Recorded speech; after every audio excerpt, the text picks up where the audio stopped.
Galera, já faz algumas semanas desde o último corte. Na verdade foram 2 cortes aí, vocês viram a galera jogando. E aí ficou em teste. Eu dei uma improvisada em algumas coisas. Você vê que tá meio sujo. A gente improvisou aqui só pra ver como é que ficaria a estética. Mas aqui vai ser impresso uma arte e tudo mais pra ficar tudo certinho. Tudo funcionando perfeitamente.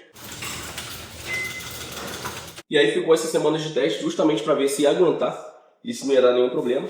Agora a gente vai vir com o acabamento e finalizar ele.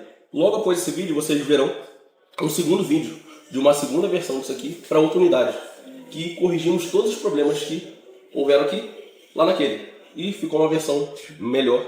Galera, só mais um detalhe, no segundo vídeo do fliperama, eu fiz o tutorial completo. Aqui vocês viram um time-lapse da construção, mas lá o tutorial completo de como fazer, como furar, as medidas, como configurar.